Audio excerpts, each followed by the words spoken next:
misleading a minister or a member has always been considered a form of obstruction and thus a prima facie case of privilege. The Speaker in 2002 accepted the minister's assertion that he had no intention to mislead the House and made the following statement. Nevertheless, this remains a very difficult situation. The Speaker went on to say that on the basis of arguments presented by honourable members and in view of the gravity of the matter, Mr. Speaker, I see you're motioning to me. I will continue this after question period if you so let me, because I do have a number of other examples I wish to raise. Continue this after question period. Statements by members. Declaration de député. The honourable member for Nepean.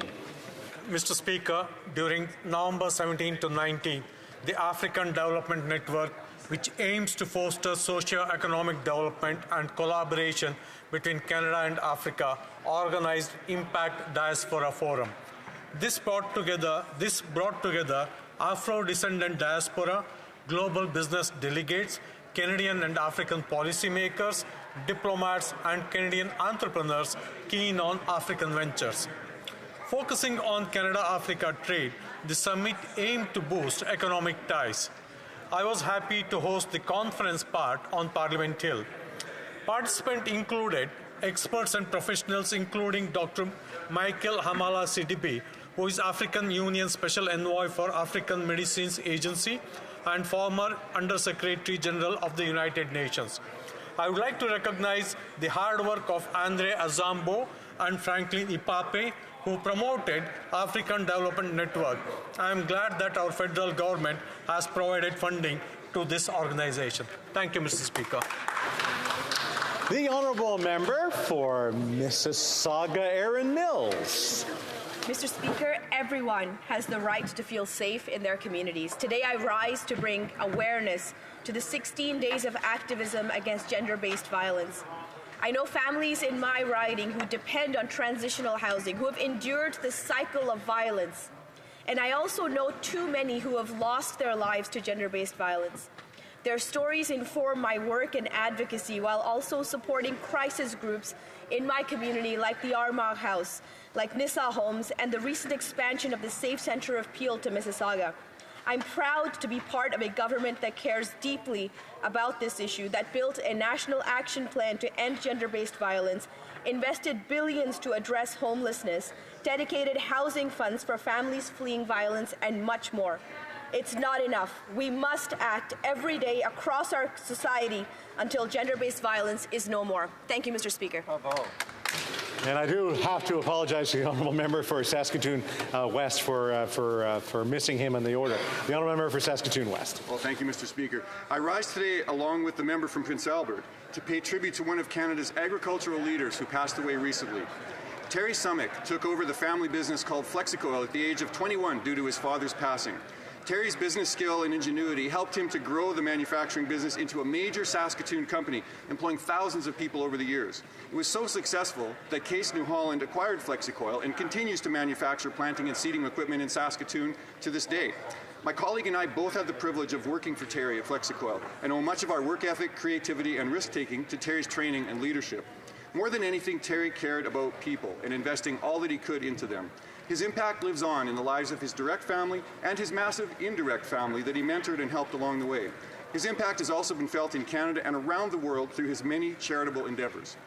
Terry's unwavering faith in Jesus Christ was his rock, and he lived his entire life with God at the centre. Well done, Terry. You will be missed. The honourable member for Rimouski-Nejet-Témiscouata Basque.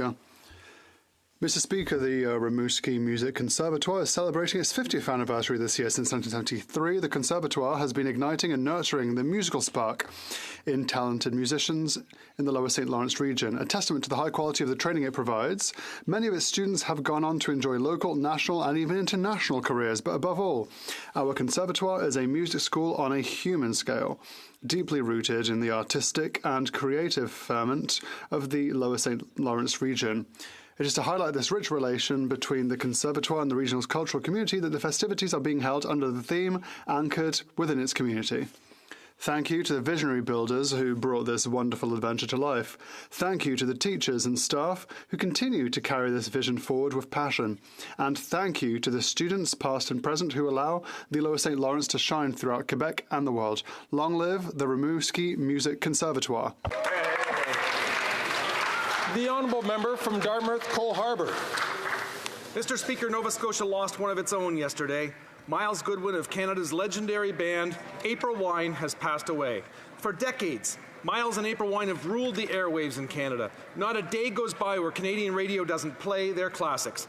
A proud Nova Scotian and Waverley boy, Miles and his band regularly crossed Canada coast to coast to coast, playing high schools, rinks, arenas, all the way up to stadiums at their peak, leaving behind a catalogue of Canadiana.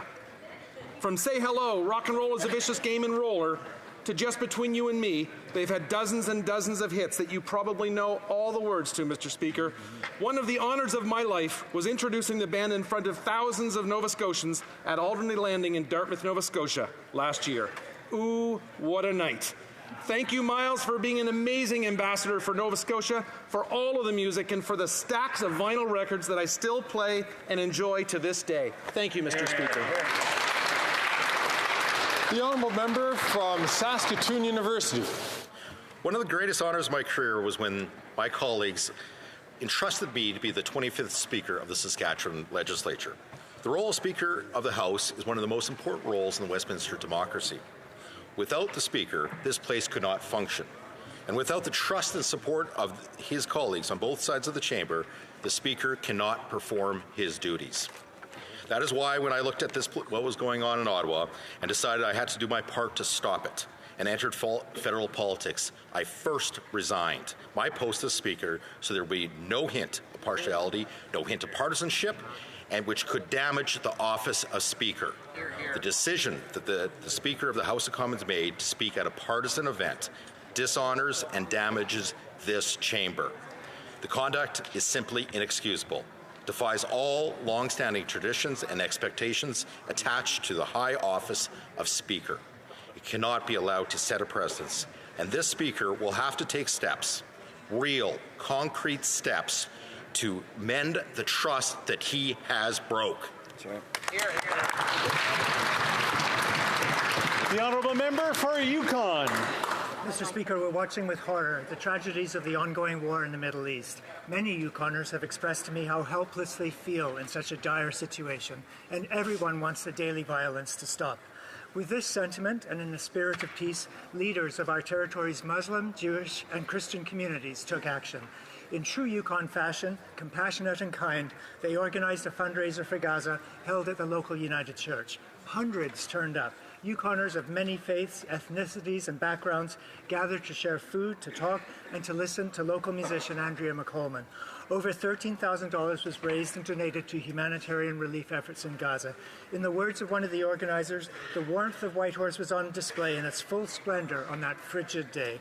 I'm so very proud of the organizers' efforts and thank every Yukoner that attended and showed their support.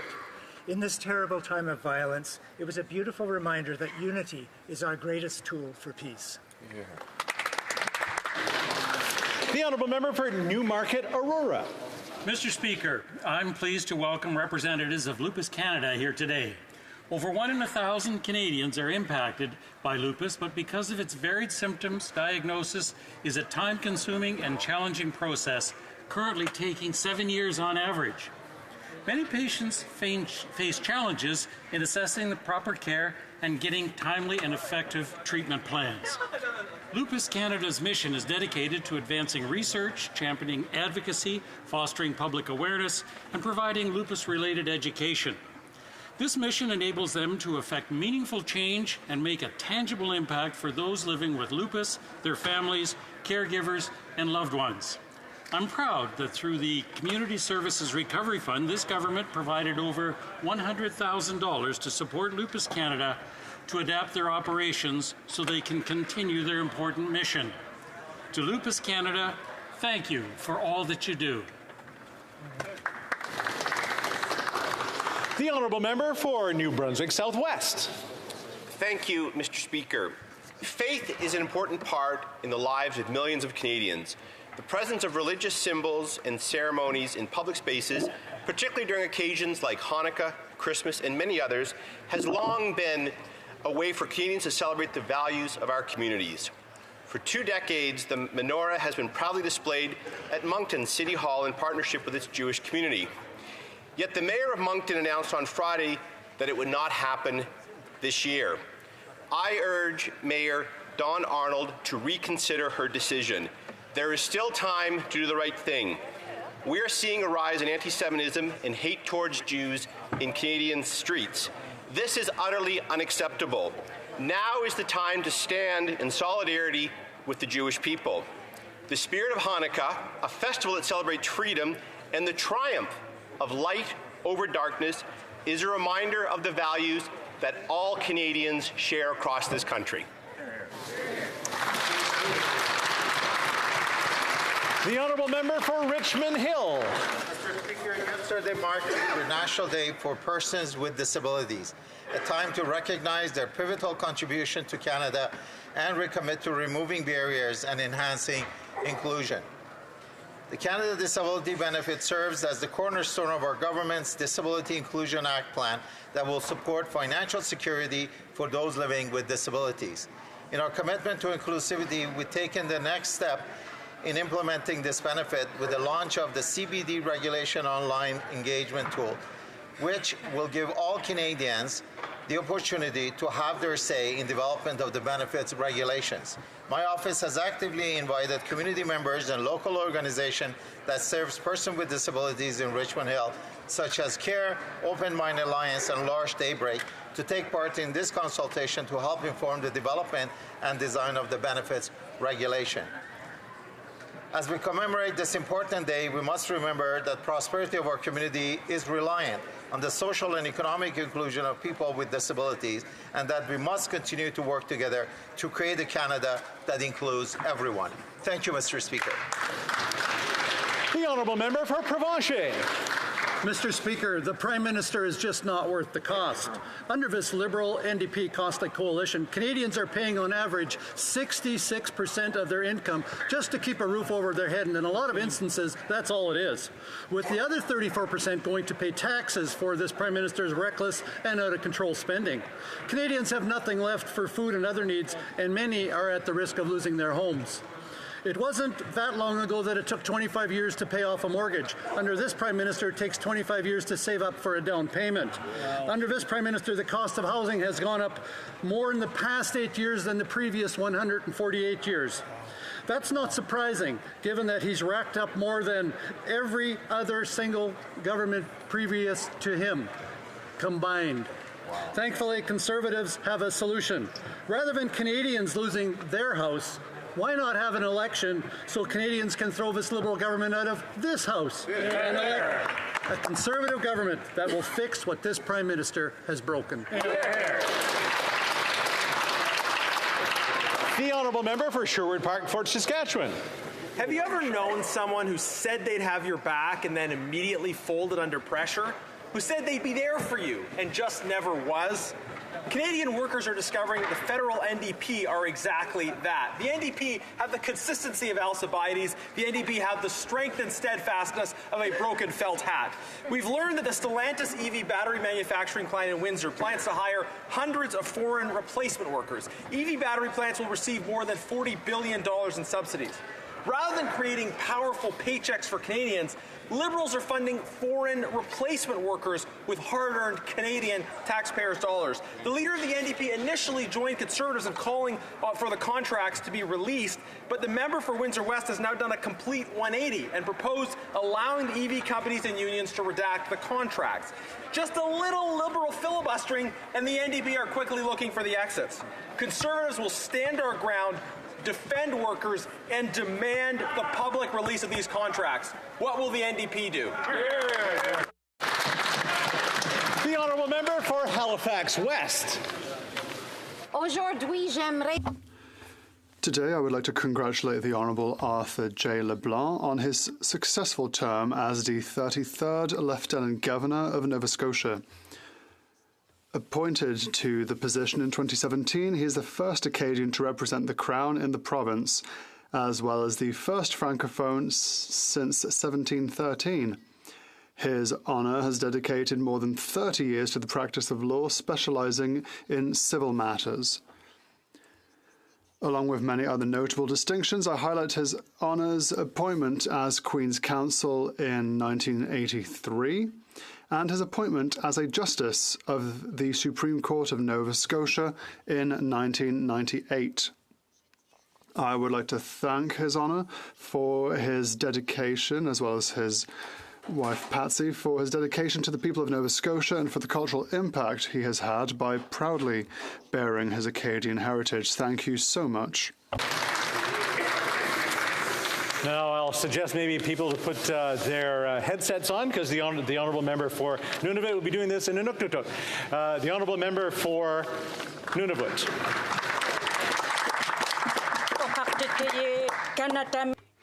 Mr. Speaker, Indigenous peoples are still experiencing genocide. We are told by this government the investments made to Inuit, First Nations, and Métis. The government of Nunavut needs $250 million just to catch up to the urgent housing needs. To date, there is no response from this government.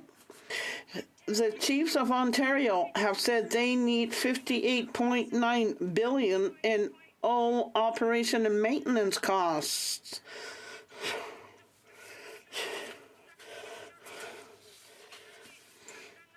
There are Métis nations seeking their right to self-government to be recognized. Indigenous people rights must be respected. These investments are well below what is needed to address the needs. I remind all Indigenous peoples to stand up and to speak up. Indigenous peoples, show your strength. Thank you, Mr. Speaker.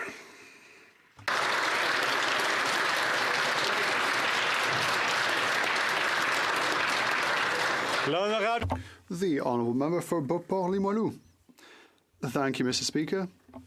For over 40 years, Le Pivot, an organisation, has been a veritable institution in Beauport, both in terms of leisure activities and the community and social life of our community. At the heart of this not-to-be-missed organisation is Ginette Fauchier, its executive director and most loyal employee. Ginette is a wholehearted, resourceful, cheerful, outspoken, and resilient woman who doesn't shy away from a challenge. Nothing can stop her. After 41 years of pure dedication, giving her heart and soul to ensure that Le Pivot meets the growing needs of our community, my friend Ginette is stepping down. Ginette, you can leave with a sense of accomplishment, having given everything to Le Pivot. You've worked for our people. You represent the best. I wish you all the best for the coming years, which I'm sure will be very busy. Thank you very much, Ginette. The honourable member for York Simcoe. Mr. Speaker, we all know these downtown Liberals would get a nosebleed if they went north of Davis Drive. But it's still ridiculous they think York Simcoe is Toronto. Because the Liberals are so out of touch, rural small-town communities like Georgina, the ice fishing capital of Canada, Bradford, West Gwillimbury, East Gwillimbury, and the Chippewas of Georgina Island First Nations, even farmers in the soup and salad bowl of Canada must pay more in carbon taxes than Canadians elsewhere in the country. While the Liberals have carved out a few rural communities from paying more, others are being left behind. This government is once again picking and choosing who suffers from the carbon tax the most, based on their own political considerations. And now they're quadrupling it. So will the Prime Minister stop punishing rural Canadians and finally get rid of the carbon tax on farmers, families, and First Nations?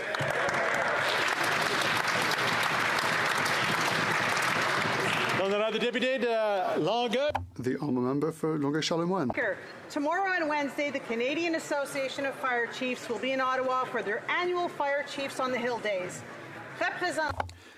Representing some 3,200 fire departments across Canada, the chiefs will be here to raise awareness of fire safety issues that are of paramount importance to our communities and to update us on the state of fire and emergency preparedness in Canada. After the record wildfire season we've just had, I encourage all of my colleagues to take the time to meet with the chiefs, to learn about the challenges our fire services are facing, and hear their recommendations on how we can address these, including by increasing the volunteer firefighter tax credit, a measure I strongly support and have been advocating for.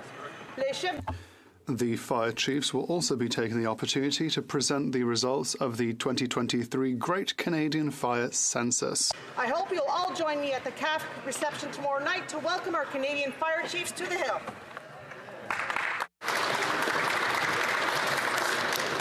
Oral questions, question orale, the Honourable Leader of the Official Opposition.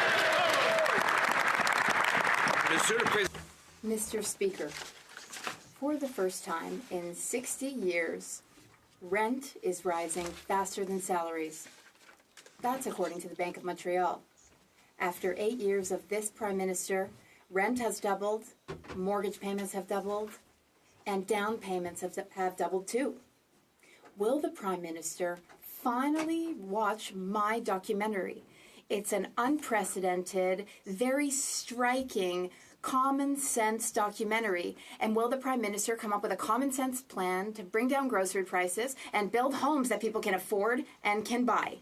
Mr. Speaker, it's a shame that the honourable member doesn't put as much energy into generating housing policies as he does to generating housing videos. The reality, Mr. Speaker, is when I actually look at the measures he's putting forward, including in the video, they're going to result in fewer homes being constructed than we are already on pace to build. He plans to put the GST back on some home construction. He plans to cut funding for cities who are trying to build more housing, and he plans for Canada to get out of the home building game altogether. Mr. Speaker, we will make the investments necessary to build more homes and not adopt the strategy to cut home funding like the Conservatives would. The Honourable Leader of the Official Opposition. Mr. Speaker, he clearly didn't watch my Common Sense documentary, which is being widely acclaimed by all. If he had, he would know the facts. Our Common Sense plan takes the GST off for apartments that are affordable, below average cost. He wants to take it off just for $10 million penthouses. We want to take the bureaucracy out of the picture so home builders can build. He's got a $4 billion fund that, according to the City of Halifax, is funding more bureaucratic gatekeepers. So why won't he watch the documentary, follow the common sense plan to get rid of the taxes and the bureaucracy and build more homes? The Honourable Minister of Housing. Mr. Speaker, it's fascinating. For him, it's about how many people are going to watch his Twitter videos. For me, it's about how many people are going to have a roof over their head. Mr. Speaker, the right path forward is going to have Canada make investments in home building, not cuts to home builders. The right investment will reduce taxes on the construction of homes, not put taxes on them. Mr. Speaker, the right path forward will not repeat the mistakes of the past by cutting funding for affordable housing for 30 years, as that honourable member pledges to do. We will make the investments. We will not accept that cuts are the right approach. The Honourable Leader of the Official Opposition. But here's the reality. People don't have roofs over their head. After 8 years of this Prime Minister and his housing minister of photo ops and media puff pieces, the rent has doubled. Mortgage payments have doubled. Down payments have doubled. In his own home province, in Halifax, they now have 30 homeless encampments. 9 out of 10 young people say they will never be able to afford a home. And what have they done? Create a $4 billion housing accelerator that 2 years later hasn't completed a single solitary house. Why won't they get rid of the bureaucracy and the taxes so that we can bring homes Canadians can afford? The Honourable Minister of Housing. Mr. Speaker, the irony when I take criticisms about photo ops from that member is shocking, because he continues to use his opportunities to travel around the country on the government's dime to take pictures in front of projects that our government funded. Mr. Speaker, the reality is the fund that he is talking about has secured agreements that will change the way that cities are built, not just in Halifax, but in Moncton, Kitchener, Kelowna, Calgary, Vaughan, Brampton, Richmond Hill, London, Hamilton, the province of Quebec, and I will continue the more time he gives. The Honourable Leader of the Official Opposition. You know, all those homes in all those cities that he's talking about, they're all open concept. They have no walls, they have no windows, they have no roofs, they have no basements, no kitchens, no bathrooms. In fact, Mr. Speaker, other than that, they're the best homes you can imagine, and you'll have to imagine them because after 8 years, they still don't exist. So, instead of pouring billions of dollars into local government gatekeepers who block construction, why won't he follow my common sense plan to require cities boost housing construction by 15% a year or lose their money unless they beat the target and get a building bonus? Common sense. The Honourable Minister of Housing. Mr. Speaker, the honourable member's argument falls apart when you come to understand he ignores the good work that has been done since the National Housing Strategy was adopted in 2017. There are hundreds of thousands of homes that exist today that have been built or retrofitted as a direct result of government supports that have put them in place. Mr. Speaker, when you actually look at what the honourable member's policy will do, it will raise taxes on middle-class home construction. It will cut funding to cities who desperately need the infrastructure so they can build more homes, and he will remove support for affordable housing altogether, which is a cardinal sin we cannot repeat after a 30-year history where we should have learned those lessons.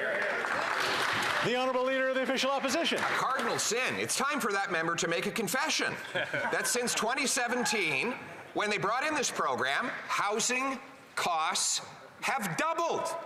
The rent has doubled. Mortgage payments have doubled. They needed down payment have all doubled. My common sense plan, which is in a 15-minute documentary he can watch between photo ops while he's being chauffeured around, would ensure that cities have to permit 15% more homes in order to keep their funding. It would take taxes off construction, including carbon taxes off of building materials, and it would require CMHC bureaucrats quickly approve financing or lose their bonuses and get fired. This is a common sense plan. Why won't he get working to implement it? The Honourable Minister of Housing. I'm fond of the honourable member's soliloquies on biblical passages, Mr. Speaker, as somebody who read scripture in church growing up, and if there's one lesson I took, it's that we all have a responsibility to help the vulnerable members of our community. The reality is we have been investing since 2017 to put money in place that's actually going to support people who do not have a roof over their head, to build more affordable housing after 30 years of Liberal and Conservative governments not taking the issue of housing seriously. The honourable member plans to make cuts where we will make investment, and I know which path will put a roof over more of my neighbours' heads. The Honourable Member for La Prairie. Mr. Speaker, CBC Radio-Canada management at 2 p.m. met with the corporation's employees to deliver some very bad news. Things are not going well in the world of media, Mr. Speaker.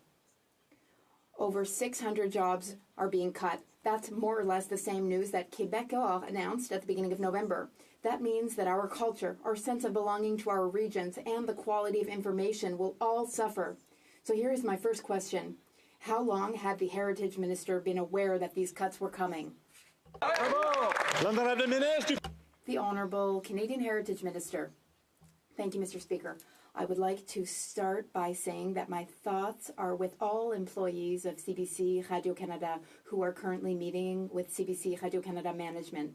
We know that there is a significant crisis in the media sector. This is caused by the dominance of digital platforms in ad spaces, and also it's related to production costs. We reversed the Harper government's cuts to media.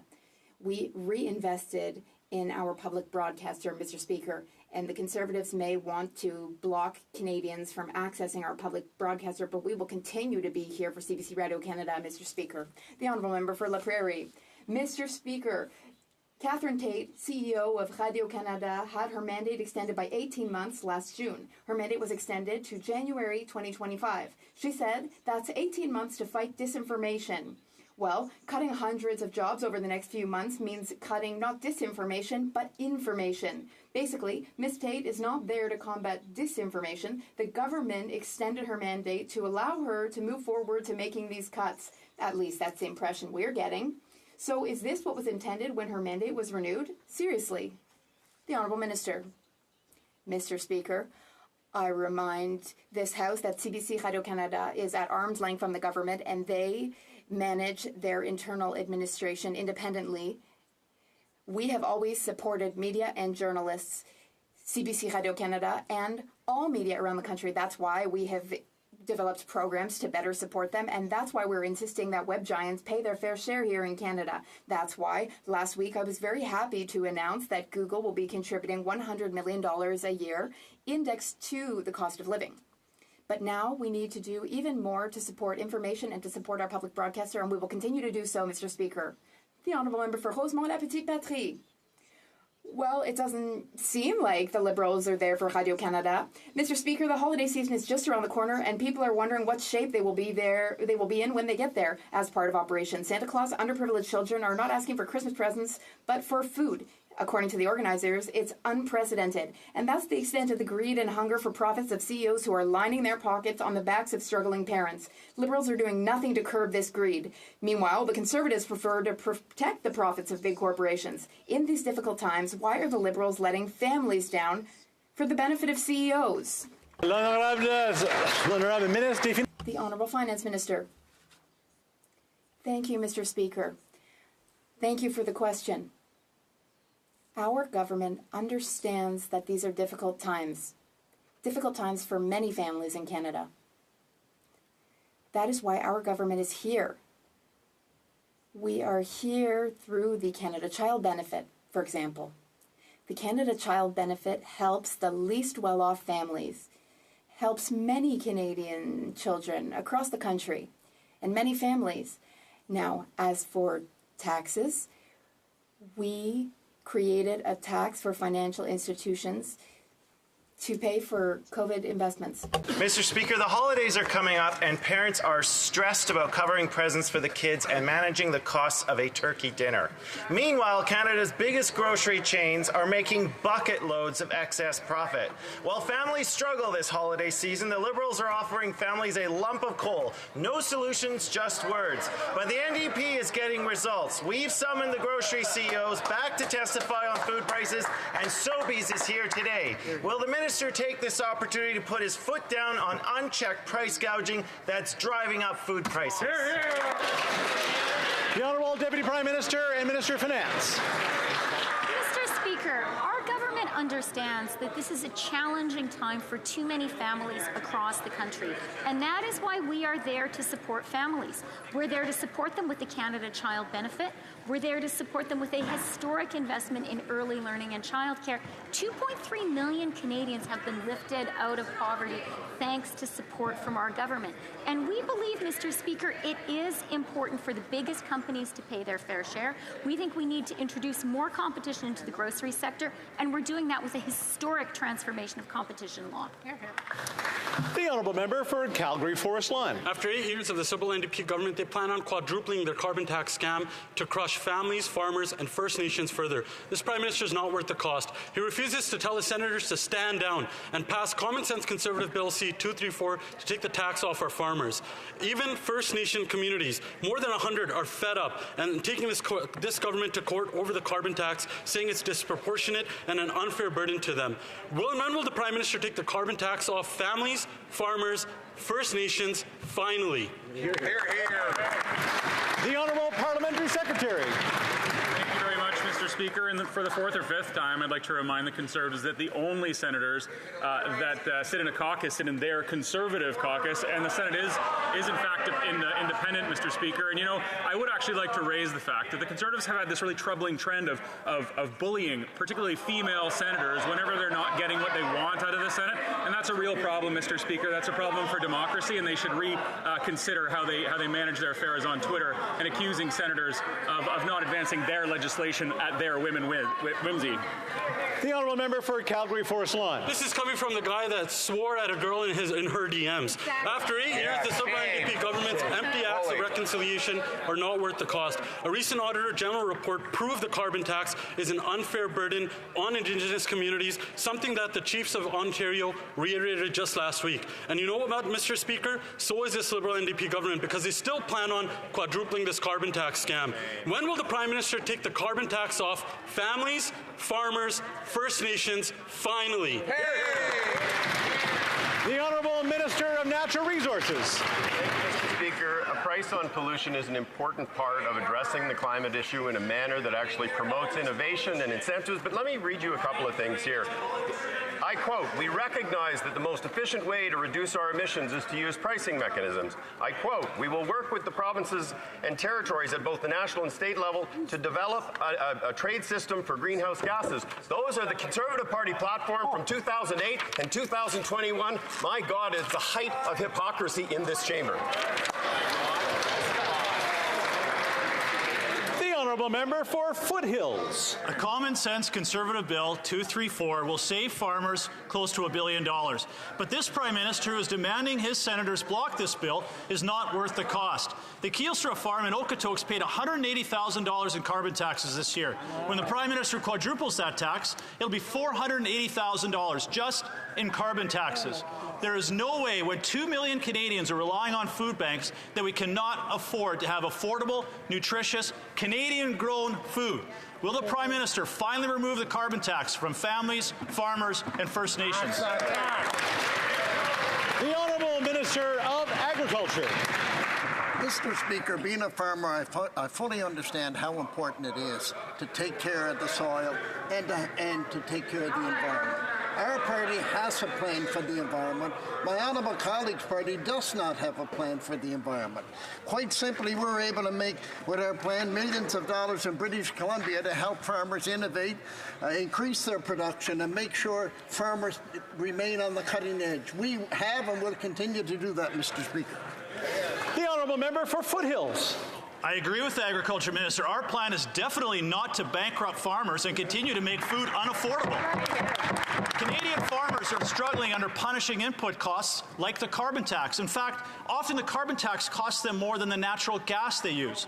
But the Bill C-234, a common sense Conservative bill, is the solution. But the Prime Minister is blocking his senators from passing this bill in the Senate.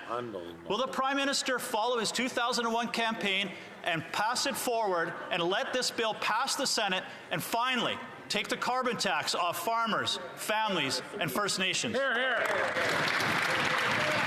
The Honourable Minister of Agriculture. Thank you very much, Mr. Speaker, and I appreciate my colleague's concern, but I think he's fully aware the only party in this House that has any control over senators is the Conservative Party of Canada.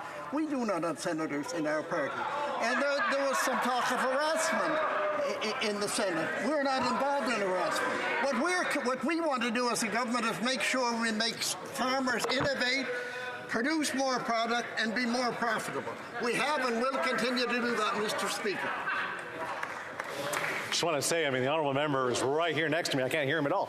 The Honourable Member, l'Honorable Député de Mégantic-L'Érable. The Honourable Member for Mégantic-L'Érable.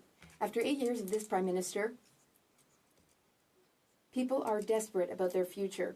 There was a survey in the Journal de Montréal, Québecers 18 to 45 years old. Well, 75% of them are putting off major life events like having children or buying a house. The Liberals and Bloc voted against our motion, against the motion, which would lower the cost of everything. So will the Prime Minister support C-234 because it would lower the cost of groceries for all Canadians? Thank you, Mr. Speaker. As our colleagues already said, there is only one party in this House which controls senators, and that's the Conservative Party. But if there was an appetite to bring down prices for Canadians and to ensure more access to food, then they would have supported the Canada-Ukraine Free Trade Agreement. We hope that the Conservative leader will allow his members to vote independently because that will help us support Ukraine and their fight for freedom. The Honourable Member for Mégantic-L'Érable. Well, the government is trying to turn attention away from what they're doing. Meanwhile, Mr. Speaker, Santa Claus received a list of Quebec's children who just want a good meal for Christmas as their Christmas gift. There have been 8 years of inflationary policies by this government, but the costly Bloc Liberal coalition just doesn't get it. They don't understand the hopes and dreams of Quebecers. It's costly to vote Bloc. The Bloc Québécois wants to radically increase the carbon tax, which makes everything more expensive. Will the Prime Minister finally put an end to his plans to radically increase the carbon tax on farmers and on families? The Honourable Government House Leader. Thank you, Mr. Speaker. I have great respect for my colleague across the way, Mr. Speaker, but I'm confused because he, as a Quebecer, knows full well that Quebec is not part of the federal carbon pricing system. That's why I don't understand why he continues to give Quebecers and Canadians that inaccurate information. But the Conservatives, at every possible opportunity, have voted against support to Canadians. So it's nice that now my colleague seems to want to support Canadians, but it's new. The Honourable Member for Lac-Saint-Jean. Mr. Speaker, asylum seekers are a federal jurisdiction. The federal government must reimburse Quebec for the $460 million in intake costs, and if the minister finds that that's expensive, that in fact demonstrates that Quebec is doing more than its share. Even though our public services and community organizations are overstretched, we in Quebec are finding ways to open new integration classes every week. We're finding ways to help with housing. We're finding ways to provide social services. And the more we find ways to help people, the more the federal government seems unwilling to pay. Will the minister finally thank Quebecers and reimburse them? The Honourable Immigration Minister. I thank all Quebecers and all Canadians who are doing their fair share.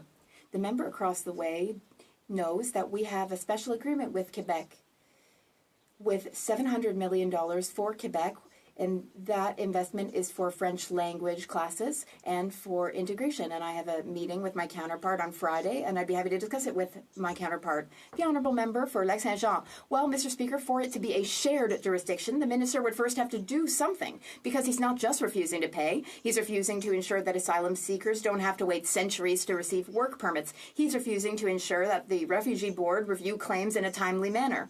Basically, the federal government's involvement is this. The government is pushing asylum seekers into insecurity, and what's more, the government penalizes those who help them by offering them services. When will the minister not only reimburse them, but also just do his job, Mr. Speaker?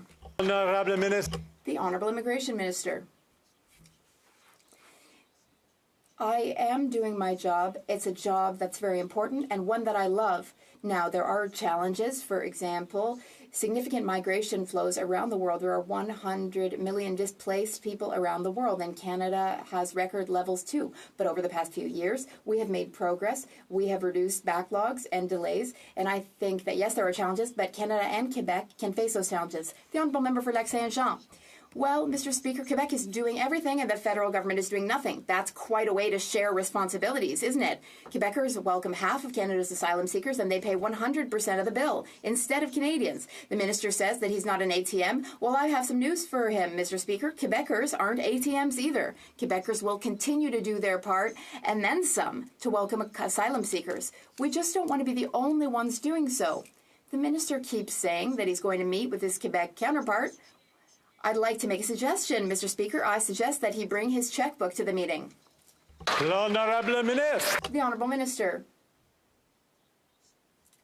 When the Bloc forms government, they can make as many suggestions as they like, but in the meantime, they'll have to rely on the federal government's decisions. It's possible to be a Quebecer and a Canadian at the same time. I'm a proud example of that. We give over $700 billion to Quebec for integration and French language training. So Quebec is doing its fair share. We work very well with Quebec, and I believe that as partners, we can continue to do a great job and succeed. Middlesex. Speaker, after 8 years of this NDP Liberal government's punishing policies, Canadians are hungrier than ever. First, Canada's premiers asked for a carve-out. The Prime Minister, well, he said no. Then farmers asked for a carve-out, and the Prime Minister, he said no. Now Ontario's First Nation leaders are asking the federal court to exempt their communities from the federal carbon tax. Canada is unified, and one thing is clear. This Prime Minister is not worth the cost. So will the Prime Minister cut the carbon tax for farmers, families, and First Nations finally? The Honourable Parliamentary Secretary to the Minister of Environment and Climate Change. Thank you very much, Mr. Speaker. And just like everyone in this House, I share the goal of ensuring the success of our Canadian farmers, and that's why our government has exempted gas and diesel for farm use from pollution pricing. We've created a rural top-up for rebates, and we've doubled it.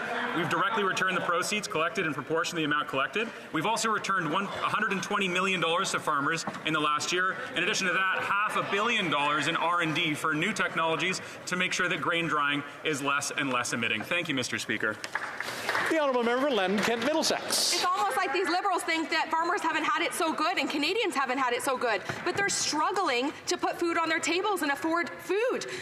Brian, a farmer in my riding, told me he's paid over $16,000 in carbon tax to heat his 2 chicken barns this year. And the Prime Minister, well, he wants to quadruple the carbon tax. It's really not that difficult to understand. If it costs farmers more to grow food, it costs more to buy food. Clearly, this Prime Minister is not worth the cost. So will the Prime Minister finally remove the carbon tax for farmers, families, and First Nations?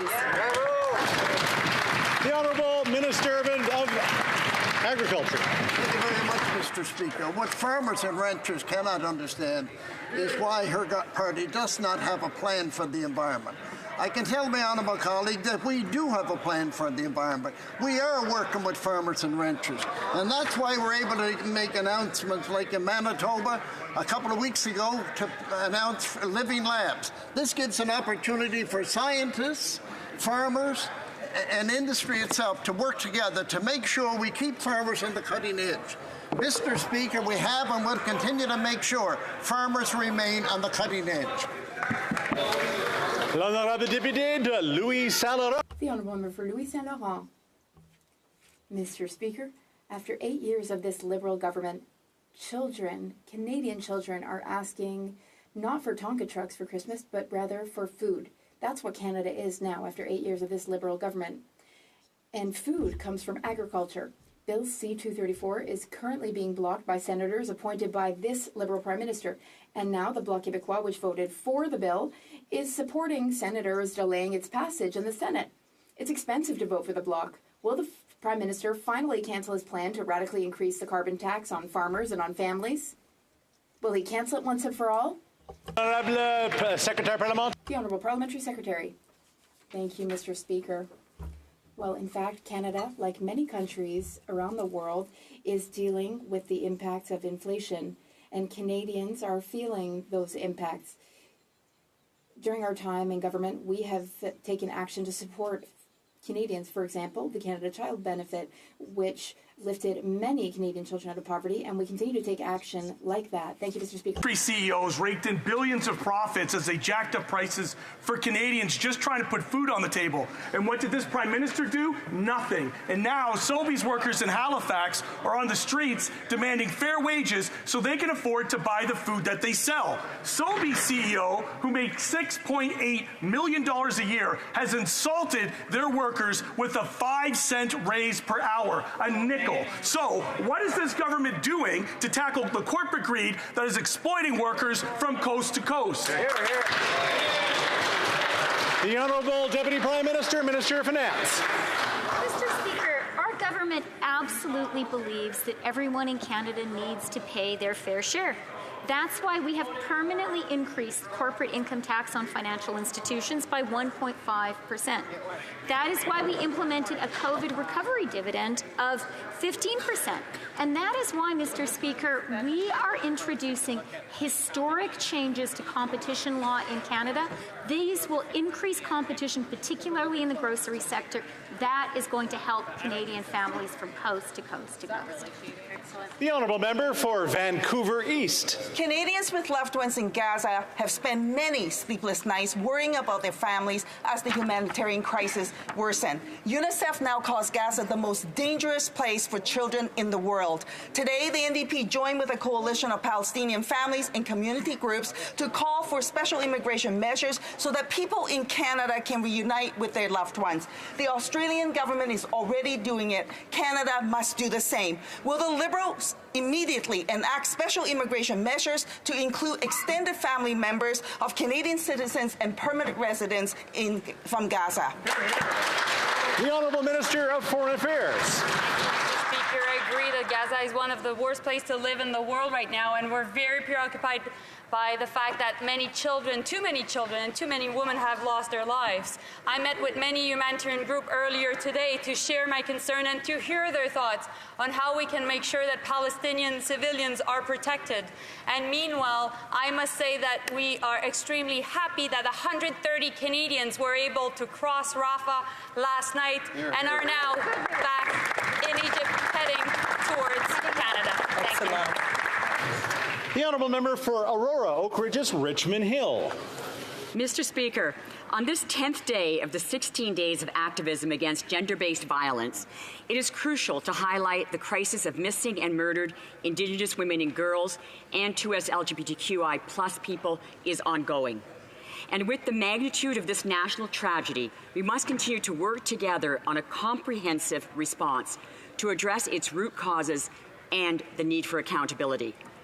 Can the Honourable Minister of Crown Indigenous Relations shed light on the specific actions that this government is currently undertaking to address the ongoing crisis? Thank you.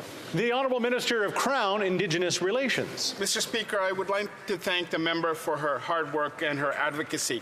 The ongoing national crisis of violence against Indigenous women, girls, and 2S LGBTQI plus people must come to an end. Last week, we met with families, survivors, and Indigenous leaders to work towards a red dress alert system so that when Indigenous women go missing, they can be found. And today, I announced funding for 31 Indigenous-led projects to implement our action plan.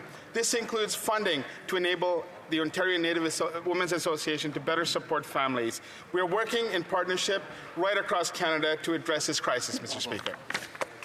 And the honourable member for Parry Sound, Muskoka.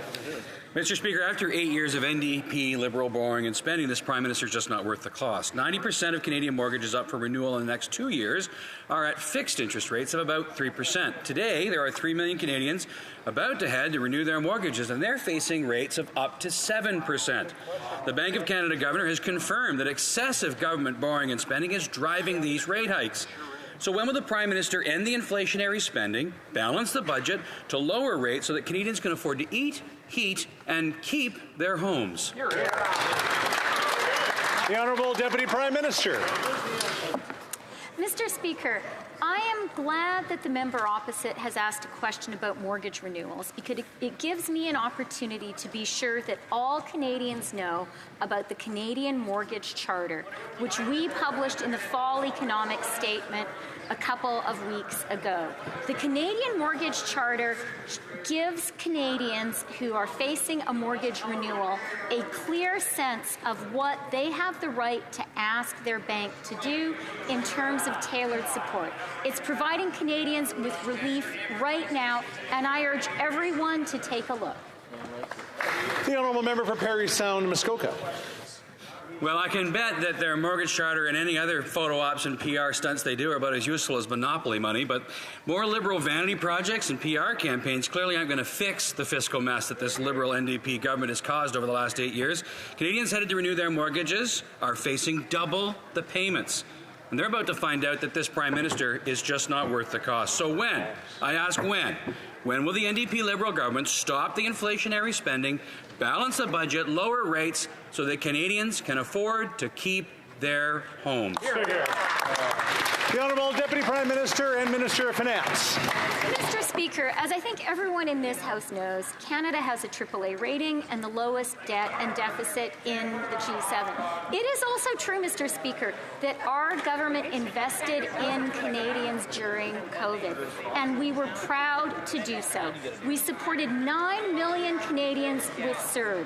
We supported more than 5 million Canadian jobs with the wage subsidy, and we supported 900,000 Canadian businesses with CEBA loans. Mr. Speaker, the leader of the official opposition called those big, fat government programs.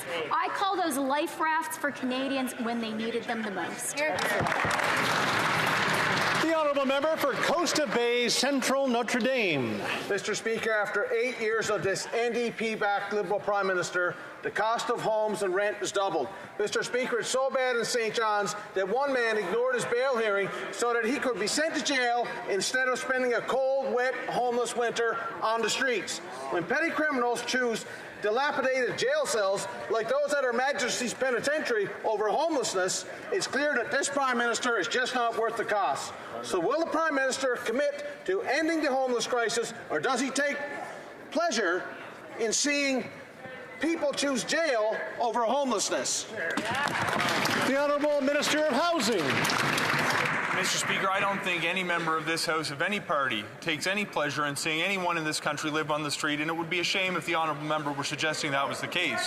When it comes to the supports that we're actually putting in place in the City of St. John's, which he referenced in his question, I would point him to the recent exchange we had with the Mayor of St. John's, where we encouraged them to increase their housing ambition so they could actually provide homes for more people and reduce the cost of rent. The funding that we hope to provide to the City of St. John's, should they meet the moment, comes through a program that he is personally committing to oppose. The Conservatives believe the solution to the housing crisis is to spend less money on housing, and I fundamentally disagree.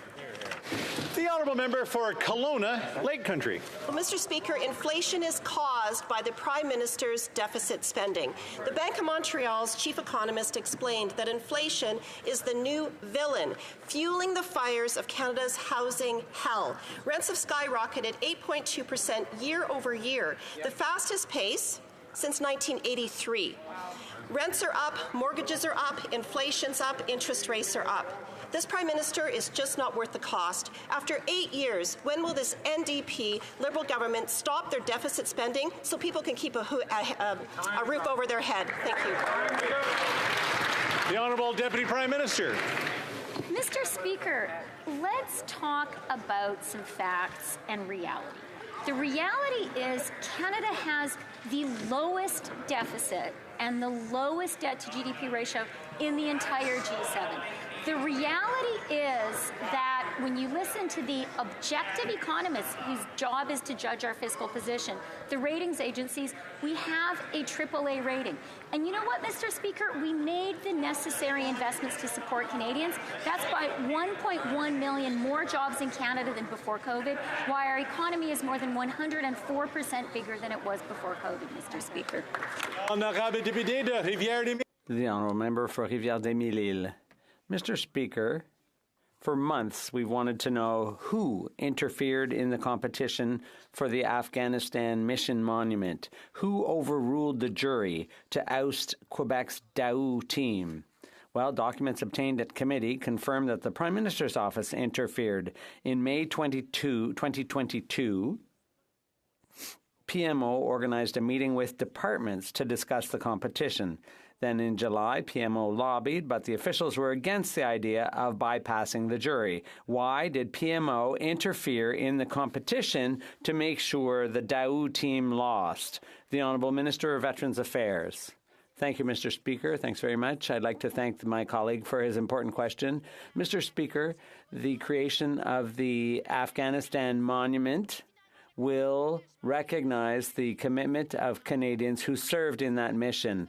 Mr. Speaker, the Department of Veterans Affairs did a poll or a questionnaire, and over 12,000 Canadians, most of them veterans, responded to the poll. And the concept chosen was one that they felt better reflected their bravery and participation. Thank you, Mr. Speaker. The Honourable Member for Rivière-des-Mille-Îles. Mr. Speaker, the survey they're talking about is bogus. Léger panned it. But in any case, the jury did take into account that poll before making their decision. Here's what really happened. PMO interfered with the decision at least twice. The Department of Justice provided legal opinions on the consequences of overturning the jury's decision. Expert witness Jean-Pierre Chupin at committee confirmed that out of 500 competitions in Canada, this had never happened before. Why did the Prime Minister interfere in the competition to make sure the Daou team lost? The Honourable Minister of Veterans Affairs. Thank you very much, Mr. Speaker. Mr. Speaker, what really happened was the government chose to listen to veterans. The department did a poll or a questionnaire And over 12,000 Canadians responded. And once again, Mr. Speaker, the vast majority of those respondents were veterans or their family members. The results were clear. People felt that the selected monument better reflected the bravery and participation of veterans, and that's why we went with that choice. Crowfoot. Canadians depend on affordable proteins like chicken, yet over the last 8 years, families are forced to cut back on these essentials. Canadian farms lead the world in environmental best practices, but the Liberals choose only to punish them with higher costs, red tape, and a quadrupling of the carbon tax. A chicken farmer near Redwater, Alberta, is already paying nearly $2,000 a month in the carbon tax. Come the middle of winter, that cost will double. Costs that are passed on to Canadians who are already struggling to put food on the table. Will these Liberals finally take the tax off families, farmers, and First Nations finally? The Honourable Minister of Agriculture.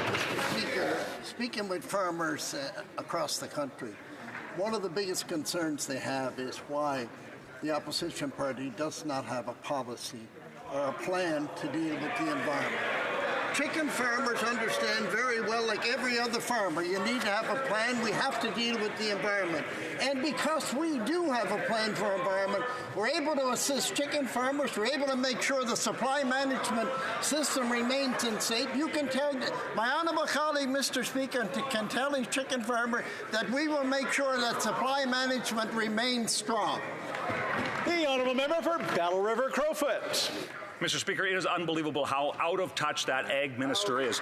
Jake from Vermeer's Dairy near Camrose saw a bill of $1,700 in carbon tax charges alone last month, and it's going to be more as winter settles in on the Canadian prairies. Mr. Speaker, it is clear that these Liberals do not have an environmental plan, but rather a tax plan that punishes those who are best equipped to lower the price of food in this country.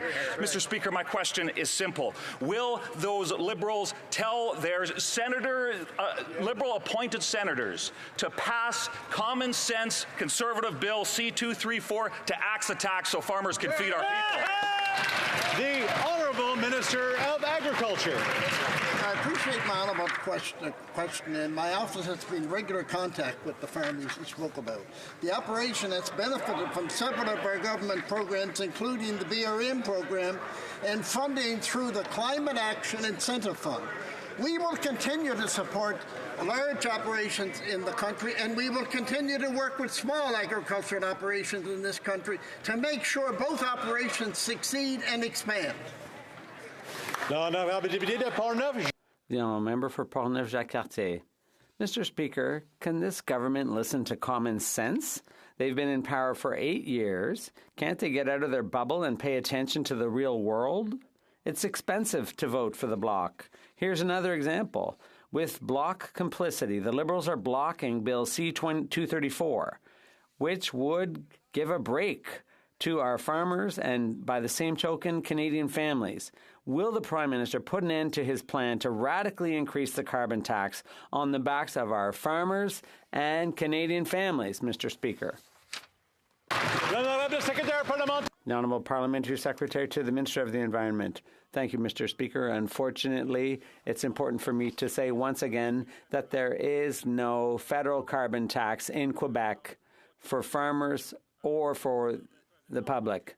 Mr. Speaker, like all members in this place, I share the goal of ensuring the situation for our Canadian farmers, and that's why we have taken steps to help rural families, and we've returned $120 million to farmers since for Richmond Centre. Mr. Speaker, housing is top of mind for my community of Richmond Centre and all Canadians. For many, the rising cost of rent is causing stress, and for others, they feel like they will never be able to own a home. On this side of the House, Mr. Speaker, we have a plan to address those concerns and get more homes built. Can the Honourable Deputy Prime Minister and Minister of Finance tell Canadians what our government has been doing to build more homes faster for British Columbians? The Honourable Minister of Finance. Thank you very much, Mr. Speaker. Mr. Speaker, I'd like to start by thanking the member for his important question and for his hard work for the people of Richmond Centre and all the people of BC. Our government is stepping up to lead the national effort to build more homes faster. Just last week, I was at an affordable housing project in downtown Vancouver.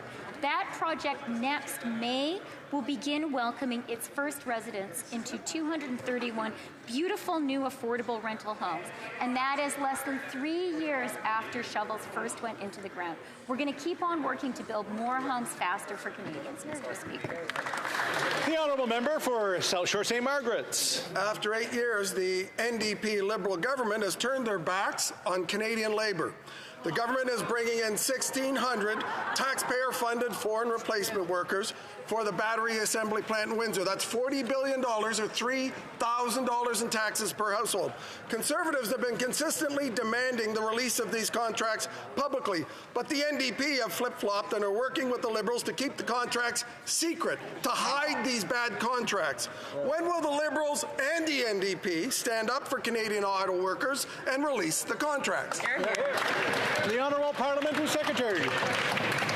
Mr. Speaker, now either the Conservative leader takes us all for fools or he thinks the Canadian public was in a coma for the last 20 years. Either way, no one could take his claim to be protecting local jobs seriously. Not only is his track record as part of the previous Conservative government abysmal, consisting of the loss of over 300,000 manufacturing jobs, he has also proven to be one of the most anti-worker MPs, a legacy which he continues today by demonstrating and opposing legislation that creates good jobs for Canadian workers. While Conservatives pretend to care about workers, we'll continue to create thousands of... The honourable member for Leeds, Grenville, Thousand Islands, Rideau Lakes. The NDP have turned their back on Canadian workers to back this Prime Minister and his secret deal to bring in overseas replacement workers. It's clear that after 8 years, this Prime Minister isn't worth the cost to Canadian workers. The NDP member for Windsor voted to keep secret the contracts from Canadian taxpayers. So if the NDP Liberal government have nothing to hide, then why not show Canadians the details that's going to cost them $3,000 per family? So will the Prime Minister finally release the contract details so Canadians can see how many replacement workers $40 billion buys? The Honourable Parliamentary Secretary to the Minister of Innovation. Contrary to what the Conservatives claim, our government has always been clear regarding jobs created by investments like LG's Stellantis. In a recent article, Yakubuski writes, "These workers will only be here for a matter of months. The plant could not be built without them, or at least not in time for battery production to be up and running by 2025. They will not steal jobs from Canadian construction workers, nor occupy any of the 2,500 permanent jobs." Now, I know the opposition leader has a hard time showing respect to journalists, but maybe the Conservatives should stop fear-mongering and read the Globe and Mail. I want to read the contract. I want to see the contract. Where's the contract?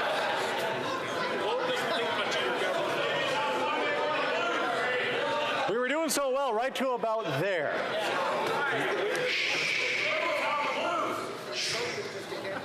There we go.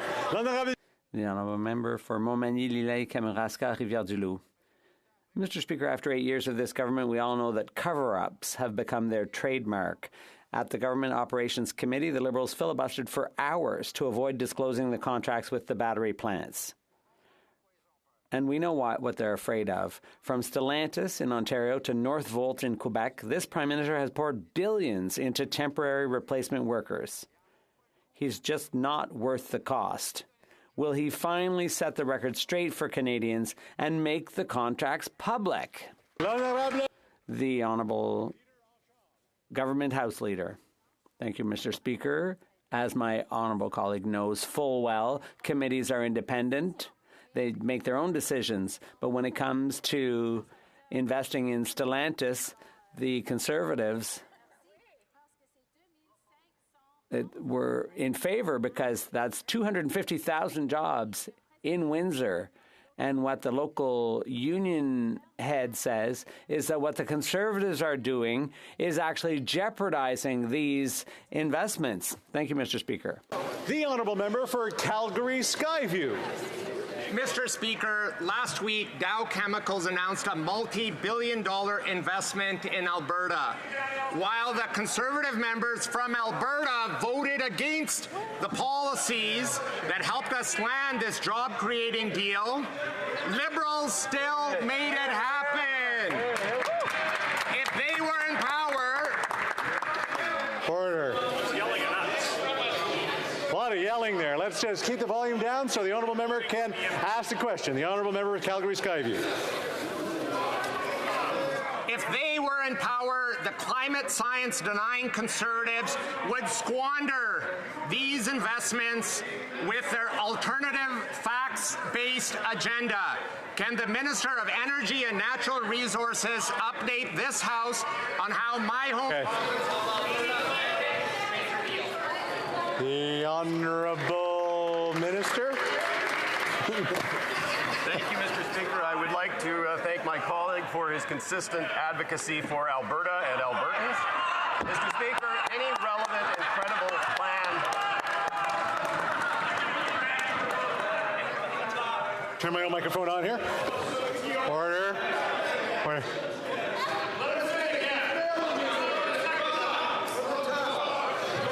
I thought we were doing really well. We went really quickly here through these questions. It's been awesome up to now. The Honourable Minister of Natural Resources from the top. I would like to once again thank my honourable colleague for his consistent advocacy for Alberta and Alberta. Mr. Speaker, any relevant, credible plan must take climate change seriously and look to seize the economic opportunities that can come through a transition to a low-carbon future. Last week, Dow announced it was taking advantage of Canada's carbon capture hydrogen investment tax credit to build the world's first net-zero petrochemical facility. It is an $11 billion investment, create 8,000 jobs in construction and hundreds thereafter for Fort Saskatchewan. But it's not just the credits that motivated Dow, and I quote the Dow CEO who said they invested here because, and I quote, Canada has a price on carbon pollution. While Conservatives have no plan, they don't have a plan for the environment, they don't have a plan for the economy, our plan is working. The Honourable Member for Port Moody Coquitlam. Thank you, Mr. Speaker. People with disabilities are being rent-evicted and priced out of their homes. Disproportionately, it's women also at risk of gender violence. Over half of women with disabilities are living on less than $10,000 a year. This is not sustainable or safe. The skyrocketing cost of housing and food is hurting persons with disabilities. They need the Canada Disability Benefit yesterday. Will this Liberal government end their unnecessary delay and release the Canada Disability Benefit immediately? Hear, hear. The Honourable Parliamentary Secretary to the Minister of Diversity and Inclusion. Mr. Speaker, I'd like to thank the member opposite for her advocacy and for raising the issue of disability. This is a very important concern. Our government is seized by this issue. Thankfully, this Parliament passed the disability benefit, made it into law. We are working on the regulations. We are consulting the community fully, and this will happen. Thank you, Mr. Speaker. The Honourable Member for Spadina, Fort York. Mr. Speaker, only 2 months till a long-awaited inquiry into foreign interference. Sadly, foreign operatives even remotely involved are retired and back in Beijing or Tehran. The HoC inquiry faces serious time constraints, issuing an interim report in February and a final report by the end of 2024. It took 2 months to create a website and harder to find than interference itself. It strains credulity that the inquiry will be in full force with Santa and New Year's. Aside from its desire for this thorny issue to disappear, does the government find it odd that Canadians can get more information on foreign interference in Canada simply by reading the New York Times? The Honourable Parliamentary Secretary. Speaker, as I've said before in this place, we take the issues of foreign interference extremely seriously. We've moved forward with consultations on a foreign agent registry. We've implemented several measures in this place to strengthen our democratic institutions. And Mr. Speaker, we look forward to the HoC recommendations that we will also be looking at very seriously. Mr. Speaker, this is not a partisan issue, but an issue that every single parliamentarian should be taking seriously, and we look forward to working with everyone in this place. And that's all the time we have for question period today. Before we go to routine, of course, we still have to complete some of the stuff we're doing before question period. So I'll go to the honourable member for Selkirk, Interlake, Eastman to finish up on his point of privilege, or point of order, or comment to the point of order. Yeah. Thank you, Mr. Speaker, and I'll just continue on with addressing the question of privilege that was raised on Friday by the member from St. Hyacinth, Bagot, and I've gotten to the point in my dissertation as to the ruling that Speaker Milliken had made back in 2002 about the Minister of National Defence at that time. And he's quoted saying misleading the minister or a member who has been considered a form of obstruction and thus a prima facie breach of privilege. The Speaker in 2002 accepted the minister's assertion that he had no intention to mislead the House and made the following statement, nevertheless, this remains a very difficult situation. The Speaker went on to say that on the basis of the arguments presented by honourable members and in view of the gravity of the matter, I have concluded that the situation before us, where the House is left with two versions of events, is one that merits further consideration by an appropriate committee, if only to clear the air. I therefore invite the honourable member for Portage Lisgar to move this motion. Mr. Speaker, on November 4, 2003, the member for Scarborough Rouge River presented to the House the 9th report of the Standing Committee on Government Operations and Estimates, which documented how the former Privacy Commissioner had deliberately misled the committee and provided false and misleading information to it. The member for Scarborough Rouge River rose later in the sitting on a question of privilege to charge the former commissioner with contempt of Parliament based on the contents of the report. On November 6, 2003, the Speaker delivered his ruling and found the matter to be a prima facie question of privilege. On April 10, 2008, the member for Charlottetown raised a question of privilege alleging that the RCMP Deputy Commissioner provided false and misleading testimony to the Standing Committee on Public Accounts at a meeting of February 21, 2007. The Standing Committee on Public Accounts reported the matter to the House, and the Speaker found that a prima facie case of contempt had been established. On February 17, 2011, the member for Scarborough-Guildwood and other members argued that a minister had made statements in a committee that were different from those made in the House or provided to the House in written form. These members argued that the material available showed that contradictory information had been provided. As a result, they argued that this demonstrated that the minister deliberately misled the House and that, as such, a prima facie case of privilege exists. In a ruling of March 9, 2011, the Speaker said, "The crux of the matter, it seems to me, is that as the committee has reported, when asked who inserted the word 'not' in the assessment of the Carios funding application, in testimony, the minister twice replied that she did not know." In a February 14th statement to the House, while she did not indicate that she knew who inserted the word 'not', the minister addressed this matter by stating that "not" was inserted at her discretion. At the very least, it can be said that this has caused confusion. The minister has acknowledged this and has characterized her own handling of the matter as unfortunate. Yet, as is evident from hearing the various interventions that have made since then, the confusion persists. As the member for Scarborough Rouge River told the House, "This has confused me. It has confused Parliament. It has confused us in our exercise of holding the government to account, whether it is the Privy Council, whether it is the minister, whether it is public officials. We cannot do our job where there is that type of confusion." Madam Speaker, on February 25, 2014, the then House Leader of the official opposition raised a question of privilege regarding statements made in the House by the member for Mississauga-Streetsville. The honourable member for Mississauga-Streetsville had deliberately misled the House during debate on Bill C-23, the Fair Elections Act, when he stated that he had witnessed evidence of voter fraud firsthand. He further argued that the matter was not resolved by the statements made by the member for Mississauga-Streetsville on February 24 and 25th, where he admitted that, contrary to his original claim, he had not actually witnessed what he had originally claimed to have witnessed.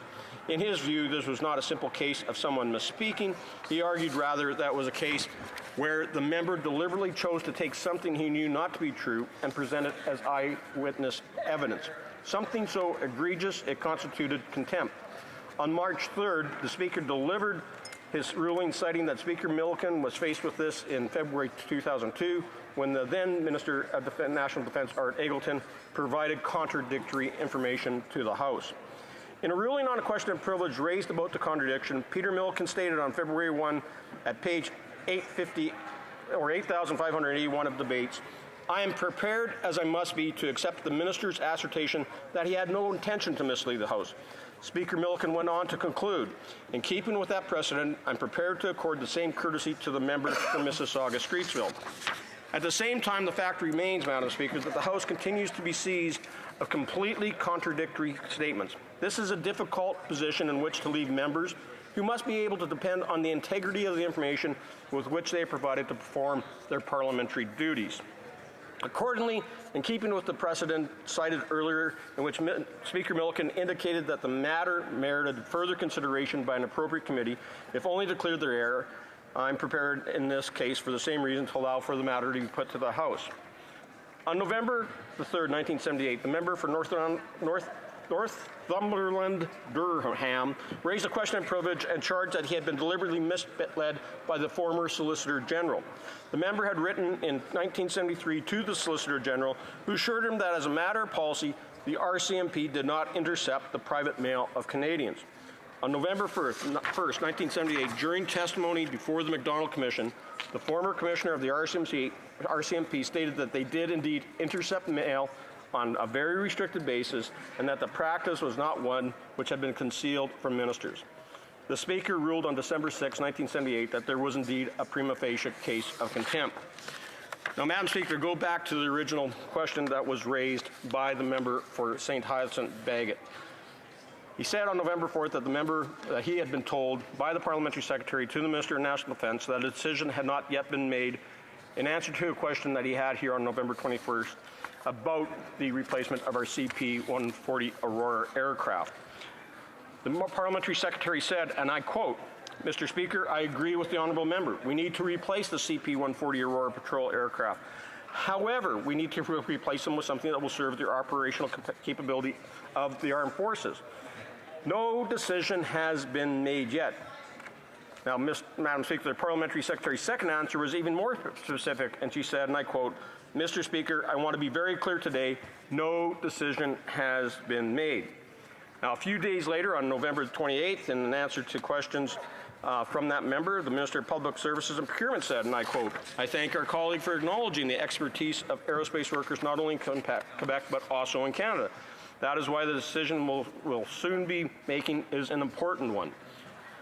Now, Madam Speaker, we know that effective the next day, on November 29th, there was multiple media reports that the government was actually going to be buying the Boeing Poseidon 8 or the P-8 patrol aircraft.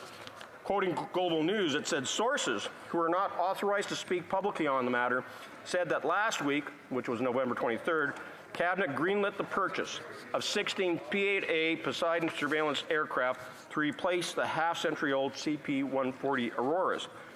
It goes on to say, two of the sources, including the senior government officials, said the Treasury Board held a special meeting Tuesday night, that's November 28th, and approved the contract, which a U.S. agency has listed as worth $5.9 billion American or $8 billion Canadian. So, Madam Speaker, the announcement did finally get made officially on November the 30th to sole source the P-8 from Boeing. Now, this question of privilege does not call into question the replacement of our CP-140 Aurora patrol aircraft or the process of awarding that contract to Boeing. So, to be clear, Conservatives want to procure equipment for the Royal Canadian Air Force and the Canadian Armed Forces. We just want to do it faster, and we want to make sure that we're procuring the kit and the equipment that our armed forces are asking for. This question of privilege is whether or not the Parliamentary Secretary of National Defence and the Minister of Procurement and Government Services intentionally misled this House. And based on the timing of events that I just laid out, I support the member of St. Hyacinthe Bagot's question of privilege. The answers from both the Minister of Procurement and the Parliamentary Secretary to the Minister of National Defence were misleading to the House and the defence industry, and I would suggest this constitutes a prima facie breach of privilege. Thank the honourable member for the arguments brought forward, and they will be taken under advisement. The honourable member for New Westminster Burnaby on the same motion of privilege. No, Madam Speaker. I'm rising to intervene on the question of privilege raised this morning by the member for Regina Capel. And Madam Speaker, we were all dismayed over the weekend after seeing the Speaker in a video tribute to the outgoing interim provincial Liberal leader at the Ontario Liberal Convention. Furthermore, the video was shot from the Speaker's chamber and in the traditional Speaker's robes. Tel qu'il a été mentionné plus tôt aujourd'hui dans le... As was mentioned earlier today, in the House Rules and Procedure, Boston-Gagnon, 3rd edition, page 324, I quote, "In order to guarantee the impartiality of this office, the Speaker must abstain from all partisan political activities." End quote, Mr. Speaker. The rules regarding the impartiality of the Speaker could not be clearer. There's no if, there's no but, there are